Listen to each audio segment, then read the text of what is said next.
test, but I recognize why they're doing it. The students do learn. The reason we do this is because the science does in fact show that it works. There have been a number of studies showing this very thing. Some of the best ones show the difference in infection rate prior, before, and after masking mandates.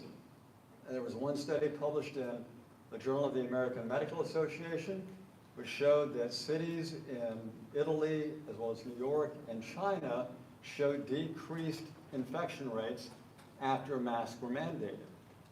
Another study showed that in the employees of a Massachusetts health organization involving 12 hospitals and 75,000 employees had their infection rate, their daily infection rate, which was increasing at a rate of 1.15% per day, dropped to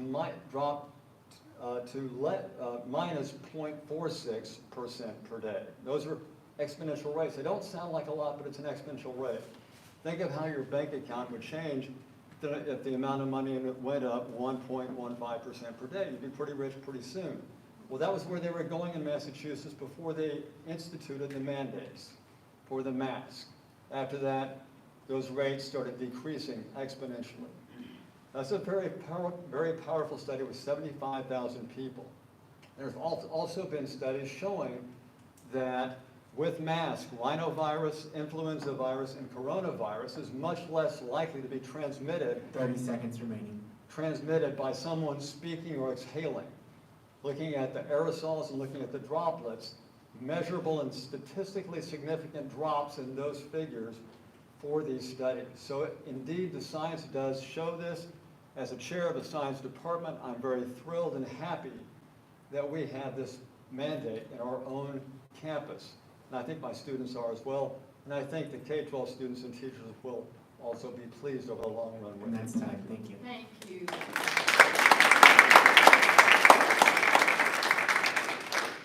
Denise Sobieski.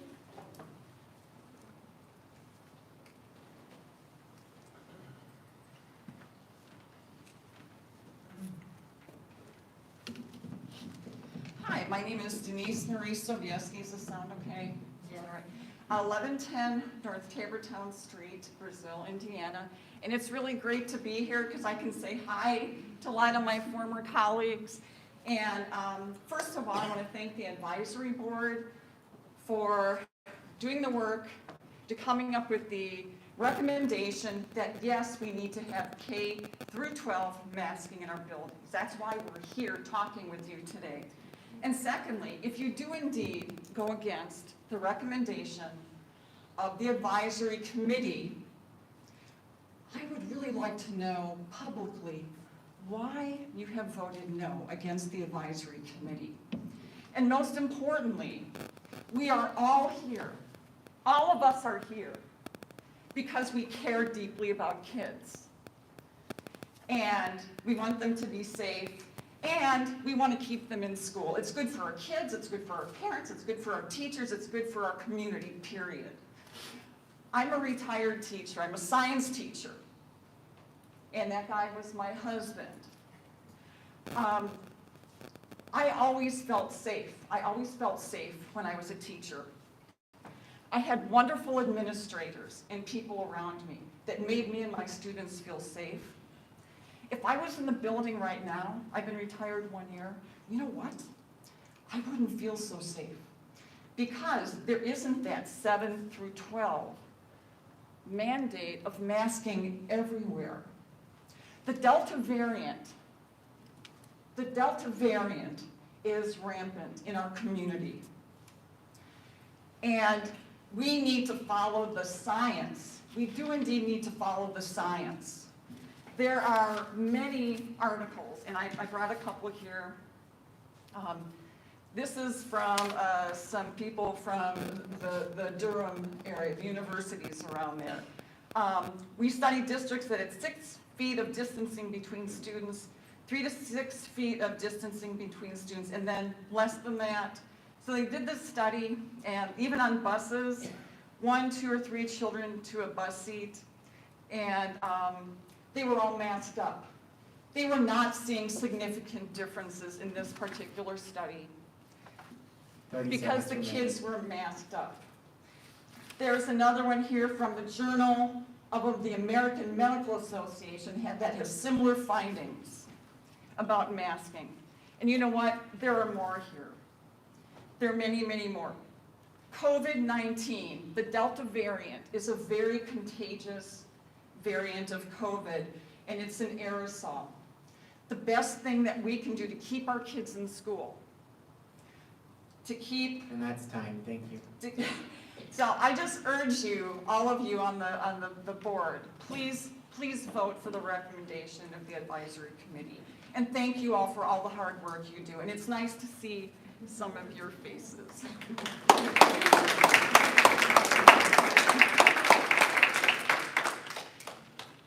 Emma Crossan.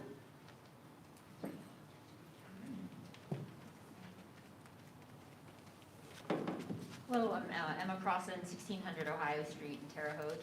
I'm a new school corporation parent. I'm a graduate of Meadows and Woodrow Wilson in North, and now I have a kindergartner in the school corporation. So who started on her first day wearing masks really for the first time with any regularity and seems to even enjoy it at times. So I just want to thank you all for your service and particularly everything you've done around COVID and just the huge lift that's been for you as school board and for Superintendent Hayworth.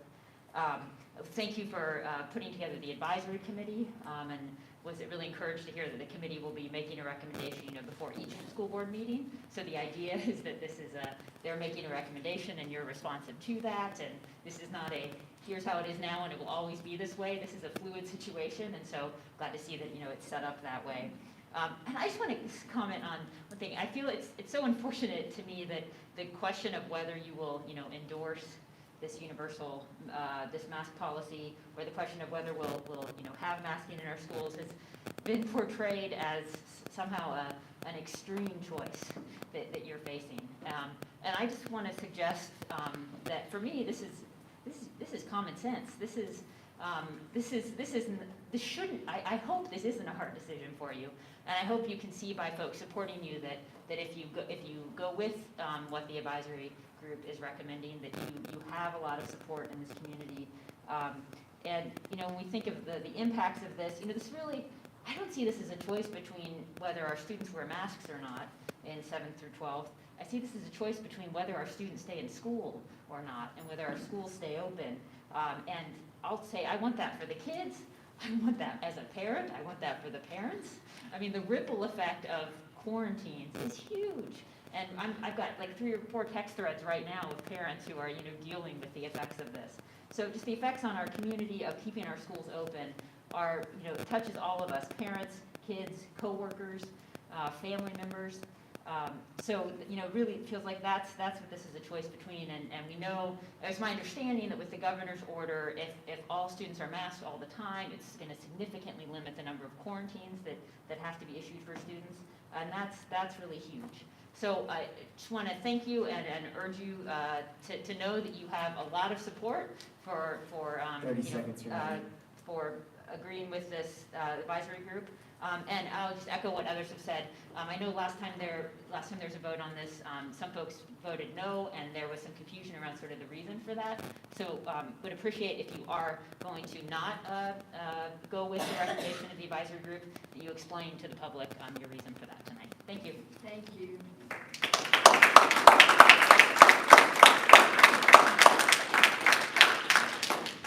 Jonathan Stodden.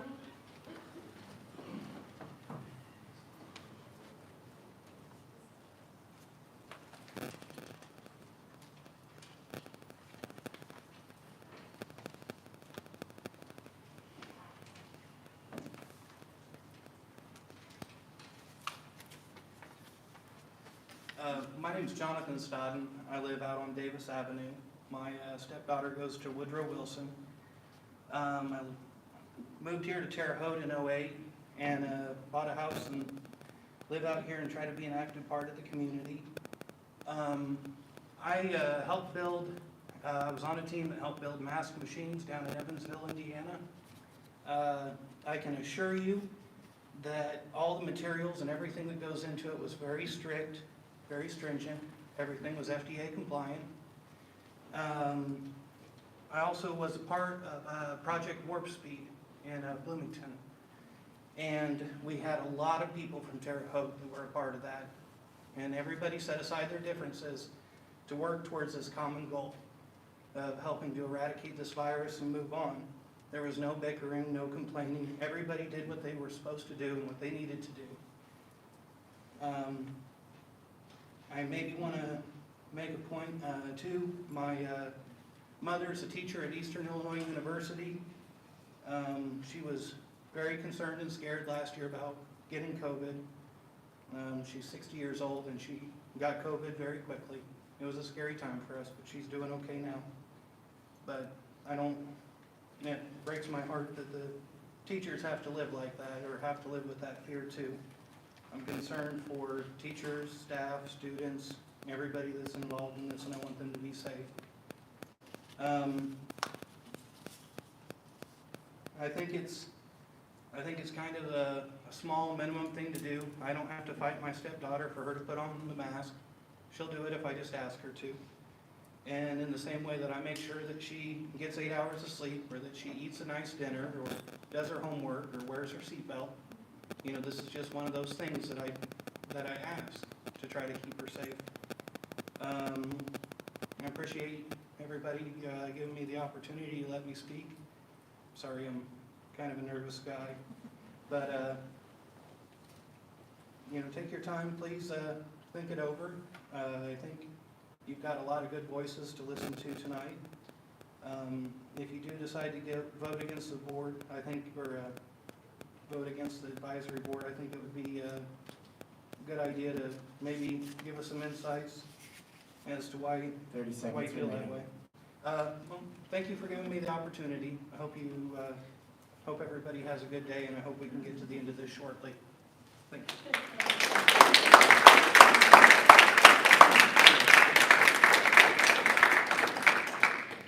Leah Hollowell.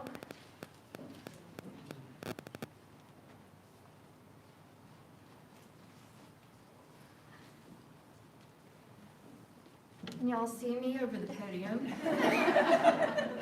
My name is Lee Hollowell, and I'm the mom of 3 here in Vigo County. I'm also from the world of research administration, so science is very important to me. I work with various hospitals, research institutes all across the country, and this has been a big concern for all involved in everything we're having to deal with. So I am definitely in favor of the masking mandate.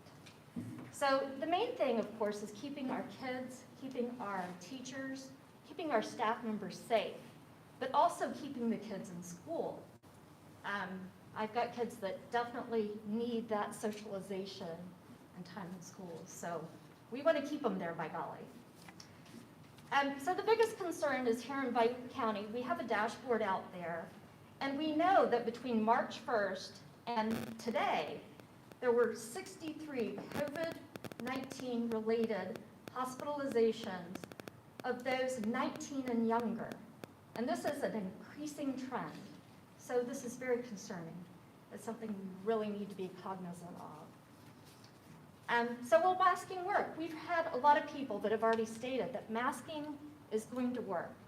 In particular, I noted a study which was published in 2021 by Duke and University of North Carolina. And they took the consumer grade fabric masks that folks are wearing nowadays, and they did some testing on it. And they were able to determine that some of the everyday masks that we wear, the cloth mask, can be up to 80% effective in preventing the aspiration of aerosol particles. Now, it goes down, there's a scale, but you have to keep in mind that if the weave of the fabric is tight enough and it's form-fitting enough to the face, it's going to really prevent us from inhaling any of these germs, the virus. So it's very important to keep those masks on. Here in our local counties, we have several districts that have decided to not mandate masking.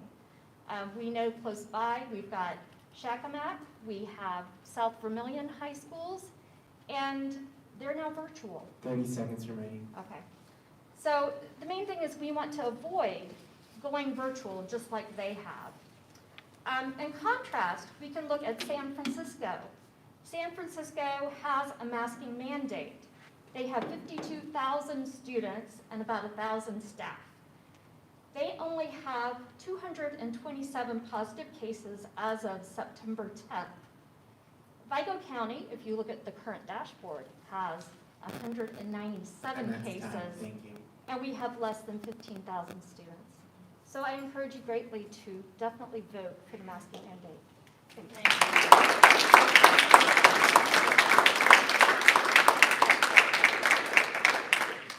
Ruth Fairbanks.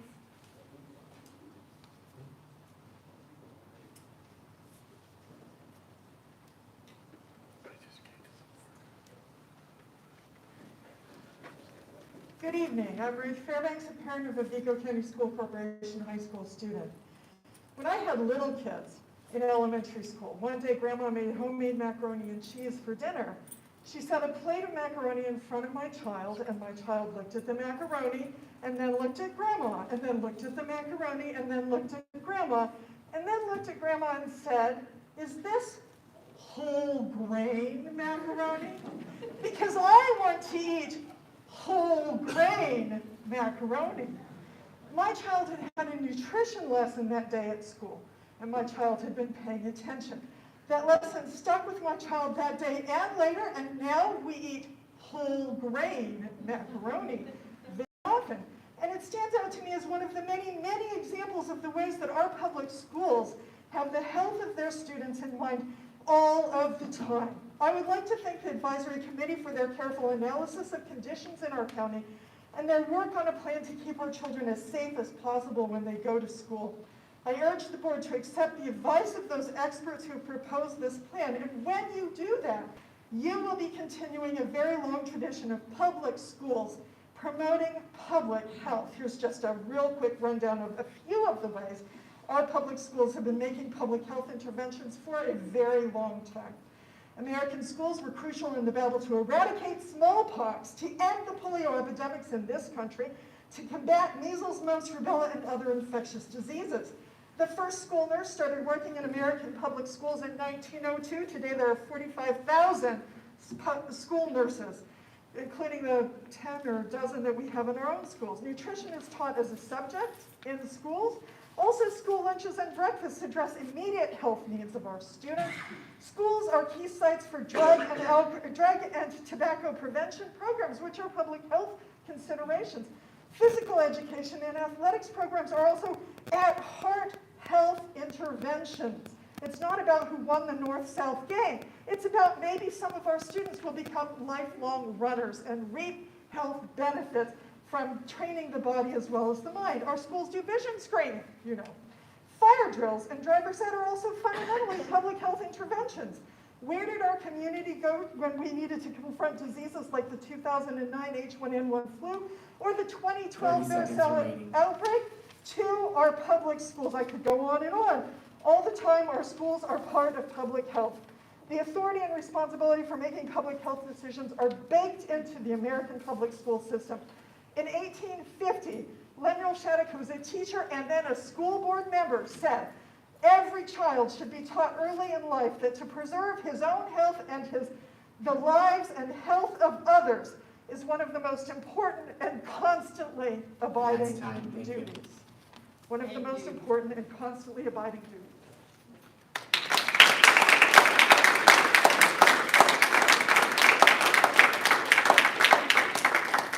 Josh Stonebreaker.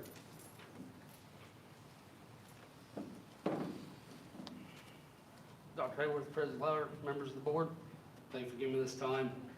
My name is Josh Stonebreaker. I have 2 children enrolled here in Vigo County School Corporation.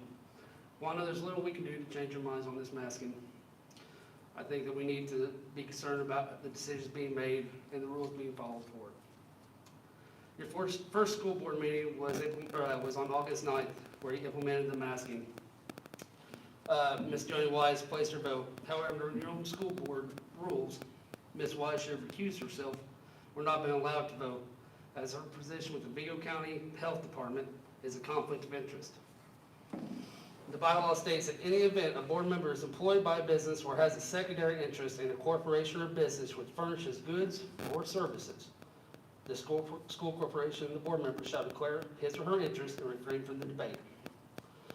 I think secondly, going forward, we like to see policy on the masks. What constitutes a mask? What are we going to consider a mask? The process of donning and doffing a mask. If you want to make it safe for our children, let's go completely safe with our children. Figure out, is it going to be cloth mask? Is it going to be the surgical mask, the N95 mask? What we want to do going forward, and how our children are going to wear them. Thank you for your time. Thank you. Alpha Patel.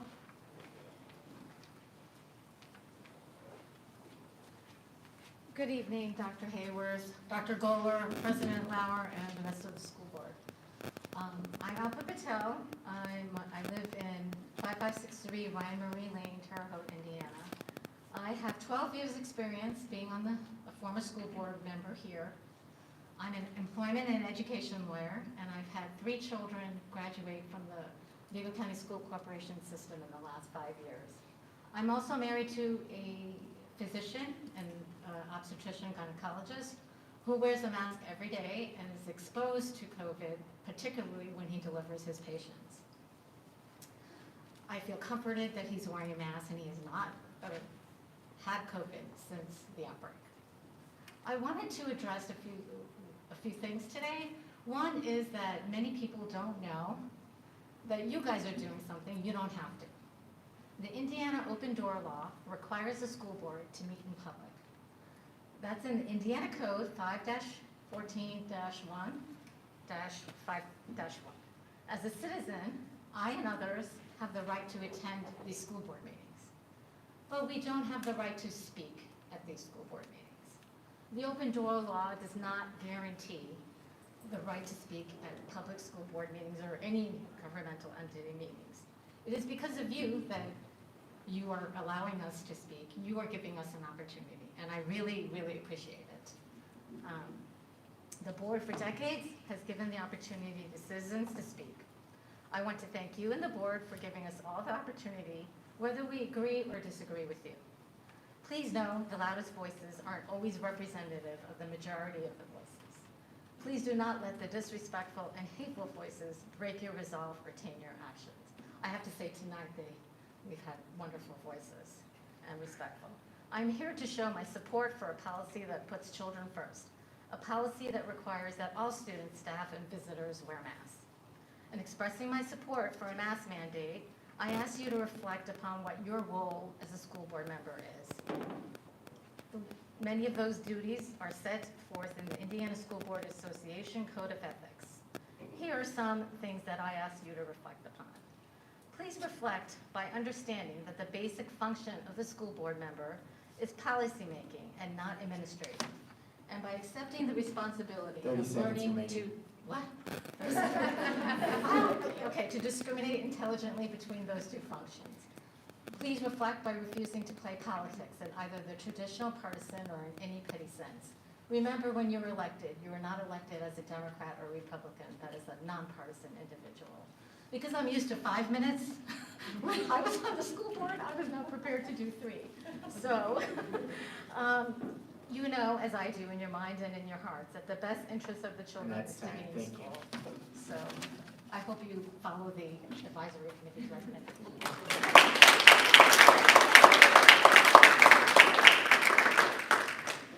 Ashley Fentz.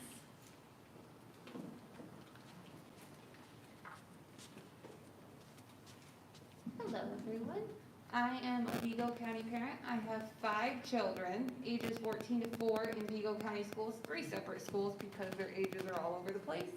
And I'm a military wife. And we are pretty new to the area, so we just kind of got thrown into the Shark Tank, a little bit of different from what we were used to. And I just think that nothing good can come from forcing everyone to do the same thing. And I understand this is a very long thing that we've been going through. We're approaching 2 years of masks, and it's, how do I put this? I just feel that you should be given a choice. If you want to wear a mask, you should wear a mask. I understand that everybody has different lifestyles and different people at home, babies, sick parents, or whatever is going on at home. But I also feel that I've seen the effects in my own children of wearing a mask all day, and it breaks my heart.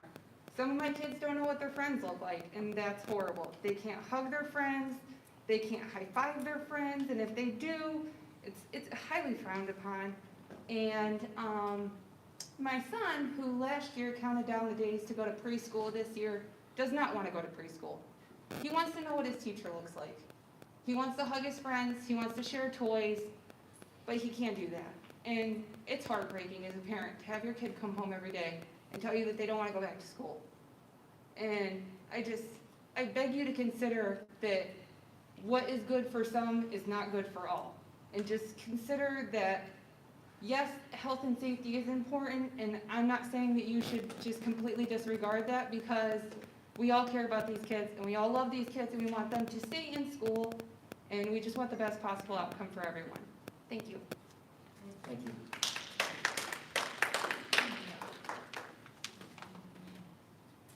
Neil Wellrock.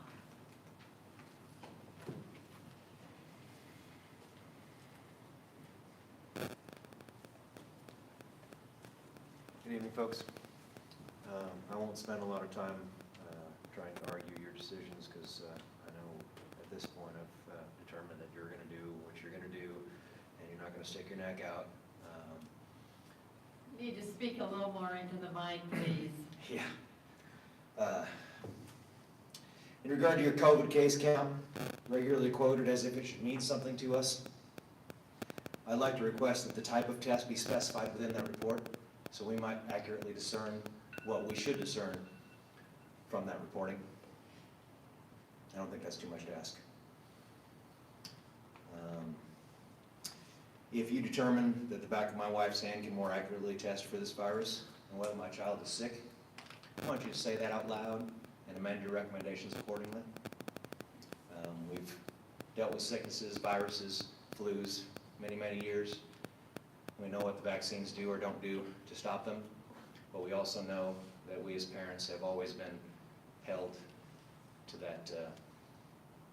that line where we know when our child's sick.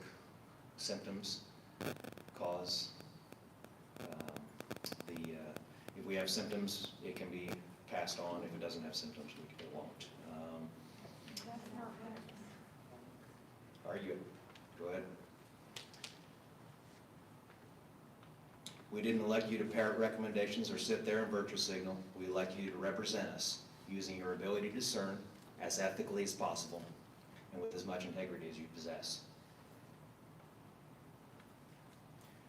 And certainly, I would expect all of you to apply intense scrutiny regarding this advisory committee and their relief fund sponsored opinions that they provide for you weekly.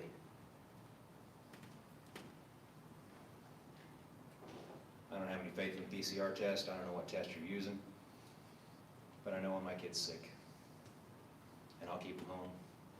I think you'd be more effective taking the temperature at the door on the way in instead of making them a mask every day. I wear an N100. I've crawled out of the crawl space not knowing whether I was going to make it out or not, trying to breathe. And these kids aren't as hardy as I have been. And I will only bounce back to, in an effort to be proactive here tonight, in anticipation 30 of, seconds remaining. in anticipation of this transition to distance education that I expect. I would like to propose that the Vigo County School Corporation reallocate federal COVID relief funds to assist parents who will sacrifice their work schedule and require additional daycare to ensure that their children have a proper supervision and assistance. Thank you.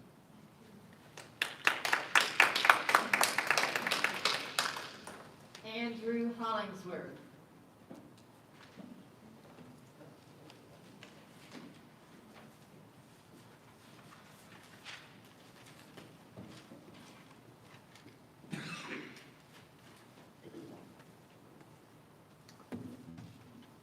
My name is Andrew Hollingsworth. I teach at North High School.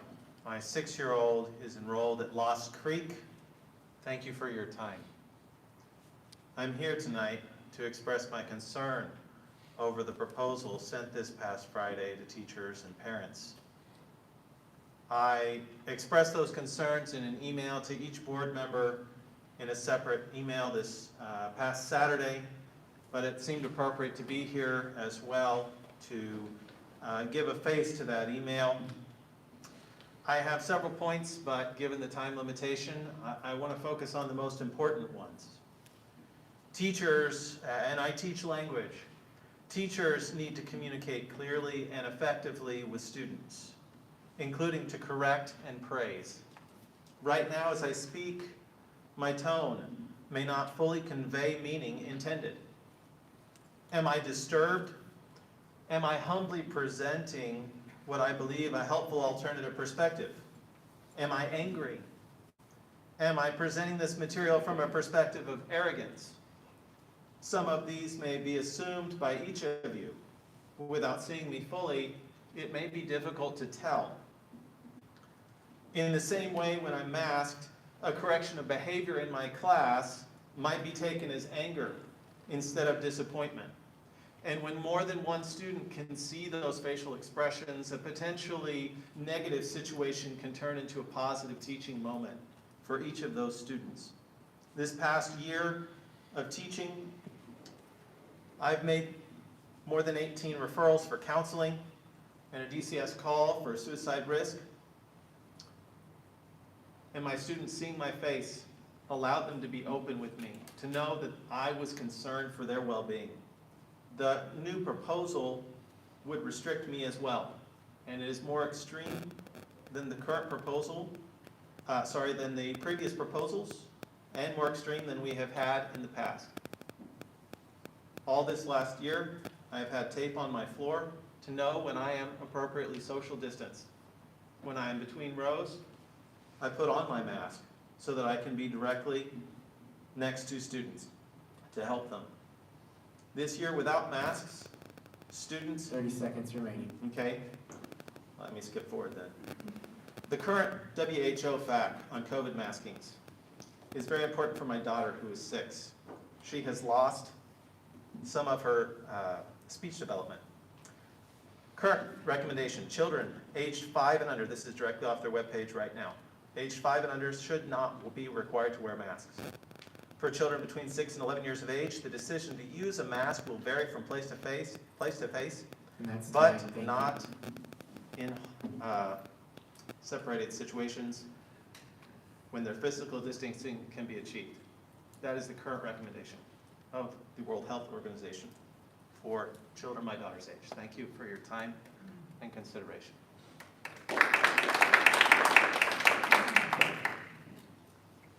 Keith Byerly.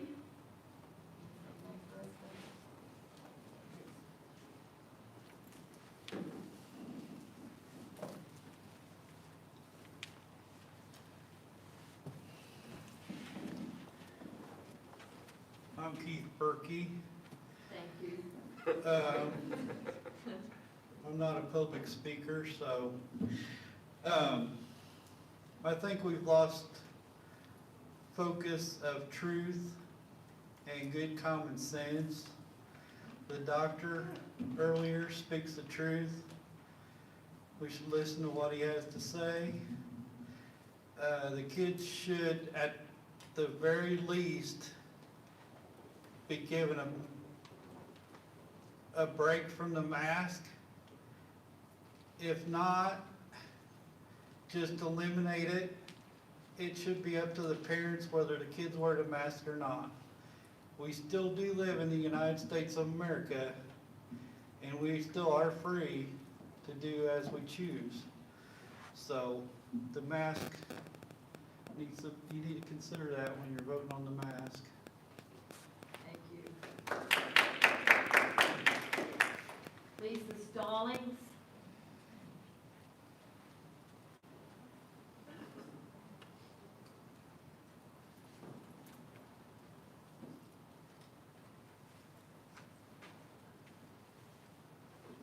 President Lauer, Superintendent Hayworth, and members of the board, thank you, first of all, for your service to the community and for allowing this public forum on the subject tonight.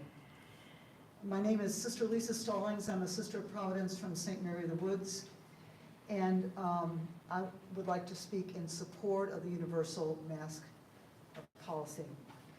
Unfortunately, the vaccination rate is low in our community, and it does not seem likely to grow enough to impact community spread in a positive way or to move us to herd immunity. It seems that the data seem to indicate that COVID is winning. And given those realities, universal masking seems the best way to protect our students and our community from the coronavirus and its variants. I would like to commend those entities in the community who are sponsoring vaccine clinics, and I would like to commend the task force for their proposal of universal masking. Thank you.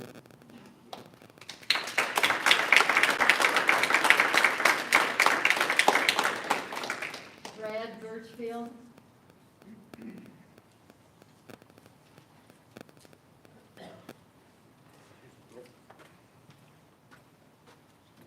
I'm going to try to read this real quick because I had to cut it in half due to the time limit. You have a person on your school board who is also employed or used to be employed at the Vigo County Health Department. I mentioned it.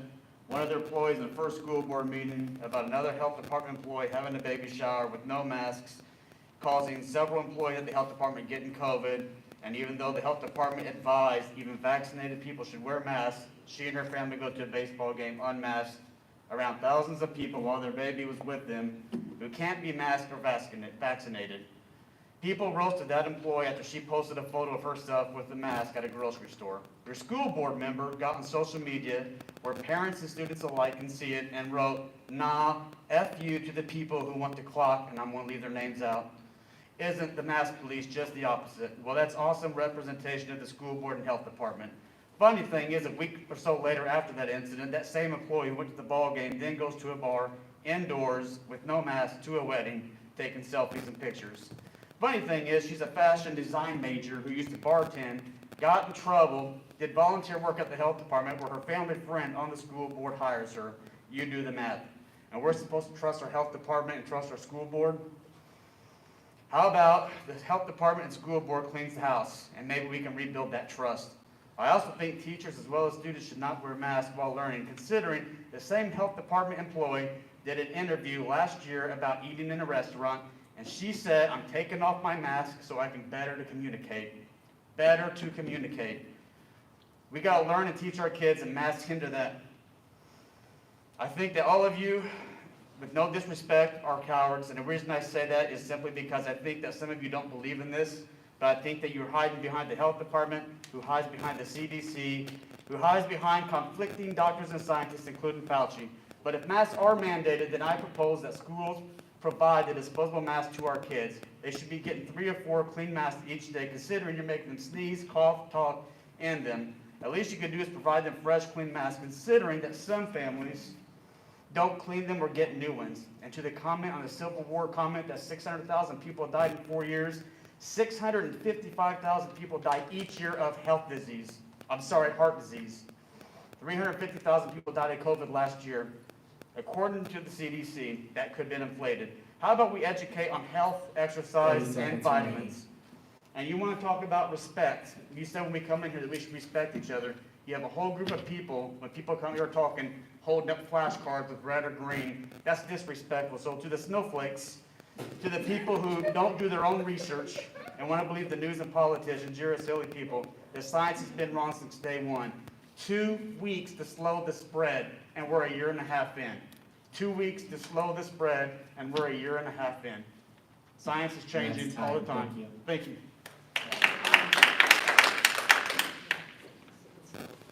That ends our comments from the audience, and I'd like Superintendent Hayward to review the masking policy. Members of the board, Vigo County School Corporation Administration, under the advisement of the COVID-19 Advisory Group, is recommending a change in our masking policy tonight. We recommend that grades 7 through 12 follow our current practice in grades pre-K through 6 and move to universal masking indoors. As you know, currently our practice is that students may choose to remove their masks during forward-facing instruction at grades 7 through 12. We are recommending that all staff and students be masked at all times indoors, except for when they are eating.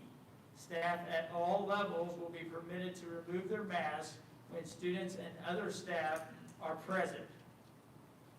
To sum up, the changes that we are proposing tonight is that we have universal masking of students and staff inside our buildings at all times and at all levels. In doing so, we recommend that we follow the Governor's Executive Order 21-24 issued on September 1st. By following this order, we believe that we will be able to avoid quarantines in the classroom when we are masked. The recommendation that you are voting on tonight would be in effect until a board meeting after either the Governor's executive order expires or until the recommendation of our COVID-19 advisory group changes. I just wanted to clarify, staff at all levels will not be permitted to remove their mask when students and other staff are present. I'd like to make a motion to accept the recommendation made by the advisory board for the universal masking. No second. Mrs. Wise has made a motion to accept the recommendation for the masking policy by the advisory board, and Mrs. Scott has seconded that. Dr. Goller? Dr. Powers? Excuse me, there may be some, do you have a comment? I do. I'd like to, if you don't mind. Thank you, Madam President. I believe all school boards across Indiana are in an impossible situation. Certainly we are.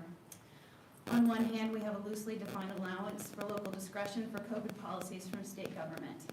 On the other hand, we have mandatory quarantine policies and a new executive order, also from state government, that leave us with the choice between total masking and essentially returning to e-learning, where most of our students end up relegated to quarantine. We're trying to balance two pandemics, one of respiratory health, the other of mental health. We are trying to balance short-term goals with long-term goals. It is an impossible situation. I have heard from vaccinated teachers who rightly resent the return to complete masking, from parents who believe masking is the only way to protect their children, from parents who believe masking is causing great harm to their children. And it would be wrong to assume one of those has greater weight. When I hear parents who are alarmed about the safety of their children, I believe them. The question we are addressing tonight has been so far removed from us at this point that it is ridiculous to me, as I sit here as an elected school board member, trying to make a choice that isn't really there. The incentive for universal masking is now enormous. It would virtually eliminate the quarantine of healthy students, which has been frustrating at best, and almost guarantee that most of our kids stay in school, which is crucial. I've spoken with members of our COVID task force individually. I am grateful for the time they take and the work they contribute to these recommendations. They are some of the best in our community, and they are sacrificially giving of themselves to help us make the right choices, not just for our school, but our entire community. I'm personally not a fan of universal masking. I think there are many factors that should lead us to a more nuanced policy, and I think it does create a perverse incentive against vaccination. But here we sit, between a quarantine order and an executive order. We are trying to make a way with a have-it-both-ways guidance from state government. There is an outward-facing appearance of generosity and freedom in granting local discretion, but in reality, there is not much room to choose. And we do need that room. There are many components I would prefer to see taken into the calculus for this policy, not the least of which is those teachers I mentioned who are vaccinated, who are distancing, and just want to be able to pull the mask down for instruction. It is clear what state government wants us to do. I understand that. I want our kids to be in school. I want them to be safe. In the short term, it appears the only avenue granted to us to do that is by masking. But in the long term, I say it is time to push back on this. It is time for the state to hear from us as a board and call them out on the double speak. If we are truly to have local discretion, we should be allowed to create plans that reflect exactly what our community wants and needs without the constant specter of centralized quarantine regulations that have effectively rendered our choices non-existent. So tonight, I am cornered. I don't know how to keep schools open and avoid another disastrous round of complete e-learning if we ignore these incentives. But in the future, we have to do better. We have to engage and say that we are completely capable of actually making a locally tailored policy. And if they don't want to give us that discretion to choose our policy truly, then set it at the state level. Do it openly, do it honestly, and let that be an end to it. Thank you. Any other comments from the board? Okay, we have a motion to approve the policy from Mrs. Wise and a second from Mrs. Scott. Dr. Golden. Dr. Powers? Aye. Ms. Scott? Aye. Mrs. Wise? Aye. Mr. Irwin? Aye. Mrs. Killian? Aye.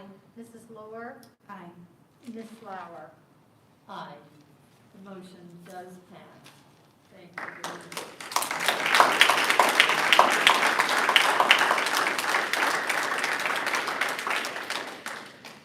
Any other comments, information, Dr. Hayworth? Nothing for me at this time. Any other board members? Yeah, I wanted to make a comment about my vote earlier. I voted no. I did not vote no because I agreed with the crowd. I voted no because I wanted us to have a more stricter guideline. I have been for universal masking all along, and I felt like we needed it then, we definitely need it now. So I'm very happy tonight to vote yes for universal masking. I feel like this is a safety issue. We ignore the fact that we're in a pandemic here. I urge you all to go home and see what Webster's calls a pandemic. Of course, it's inconvenient. People don't like all of these things that we have to do. But this is what we're up against. This virus is killing people by the hundreds and thousands. So what if it isn't perfect? It's what we've got. It's at the ready. So I encourage everybody to try to be gracious and follow this policy. Thank you.